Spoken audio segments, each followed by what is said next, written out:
Slovakia's Prime Minister Robert Fico had made a surprise visit to Moscow for talks with Vladimir Putin, becoming only the third Western leader to meet the Russian president since the full-scale invasion of Ukraine 3 years ago. Fico, a vocal critic of European Union's support for Kyiv in the war, said they discussed supplies of Russian gas to Slovakia, which his country relies on. So you see, the Prime Minister of Slovakia went to Russia now because his country relies so much on Russian cheap gas.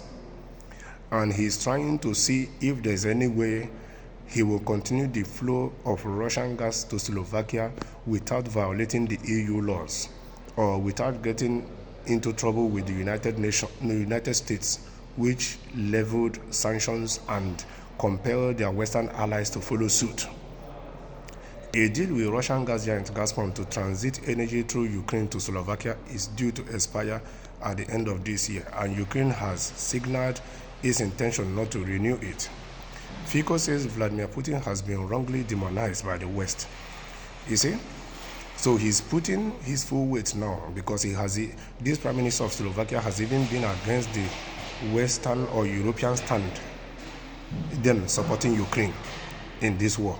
So now he said that that the West wrongly demonized Vladimir Putin. His visit marks a departure from the EU's common security and defense policy, which all member states are expected to abide by. So you see, by him even going to this visit to Russia, it will put him in a whole lot of issues in Europe by violating their EU's common security and defense policy. But he equally shows you that he is a man of strong will. What matters to him most is his people and his country.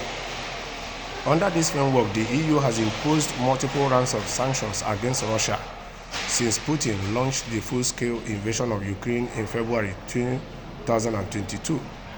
Only Hungary Prime Minister Viktor Orban, another Putin ally, and Austrian Chancellor Kari Nahimaya have broken ranks with their EU counterparts to travel to Moscow.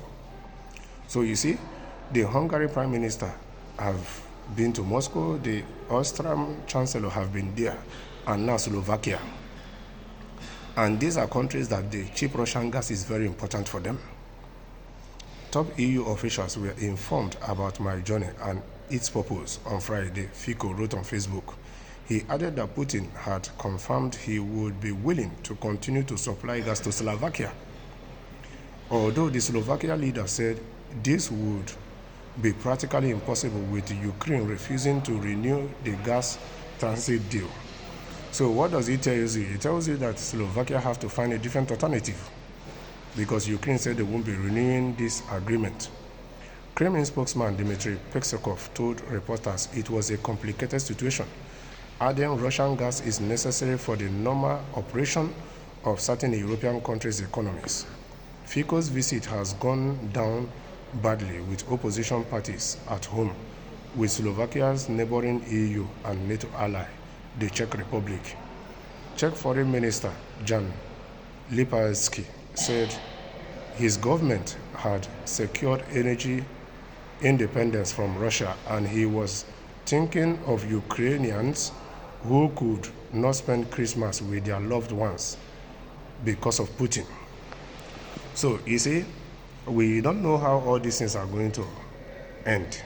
But the earlier everyone puts their egos aside, put humanity first, take all the measures that needs to be taken to end this war between Russia and Ukraine, the better for everybody. And this must be handled with utmost care. This is a delicate matter, so that the politicians must think with their heads in order not to plunge us indirectly into Third World War, because it is not going to be funny.